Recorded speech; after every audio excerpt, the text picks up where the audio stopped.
here today is to hear that we are very unhappy, I am, with Russia. But we'll discuss that maybe a different day. But we're very, very unhappy with them, and we're going to be doing very severe tariffs if we don't have a deal in 50 days. Tariffs at about 100%. You'd call them secondary tariffs. You know what that means.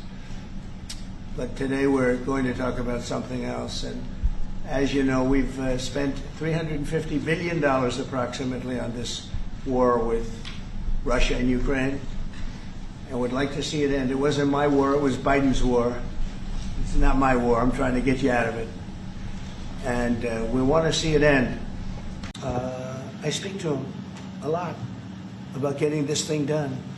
And I always hang up and say, well, that was a nice phone call. And then missiles are launched into Kiev or some other city. And I said, it's strange. And after that happens 3 or 4 times, you say, the talk doesn't mean anything. It's Patriots, it's all of them. It's a full complement with the batteries. And when do you expect them to arrive in Ukraine, sir? Well, we're going to have some come very soon, within days, actually. Because a couple of the countries that have Patriots are going to swap over and will replace the Patriots with the ones they have. And Matt will coordinate with NATO. But so it's going to be, they're going to start arriving very soon. One country that has 17 Patriots getting ready to be shipped, they're not going to need them for them. So we're going to work a deal where the 17 will go, or a big portion of the 17 will go to the war site. And he didn't send serious people to the negotiations. So I remember that you were able, with Mark Rutте and with Steve Witkoff, to get these talks going in Istanbul. Yep. I remember I was myself in Turkey for NATO business in May, and we really put pressure on the Ukrainians to send a senior team into Istanbul, and they did. But then the Russians came up with this historian explaining history of Russia since 1250. There's strong and bipartisan support for sanctions against Vladimir Putin and Russia.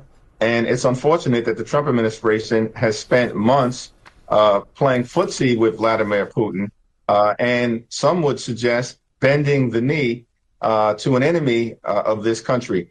It's a battle between democracy and autocracy, between freedom and tyranny, between truth and propaganda. And express the view that these sanctions have to be tough and rigorous to change behavior. And so we want to make use of the seized assets, again, in a unified way. I think a multifaceted approach here is the only way to bring Putin to the table, because he's a thug. He understands only force. But just to follow up on that, the seized assets, there's what, $300 billion in Europe, there's about $5 billion here in the United States. Do you get the sense that the president's going to be willing to tap that, and that the European leaders are going to be willing to seize and use that money?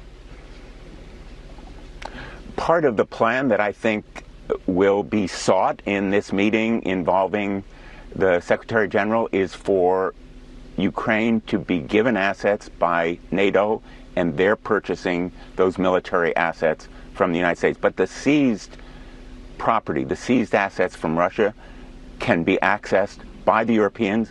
They are devising a plan to do it, at least for a part of those assets, billions of dollars, in the interest that is derived from them. Very, very important resources for Ukraine, and the $5 billion that the United States has also could be accessed, and I think it's time to do it.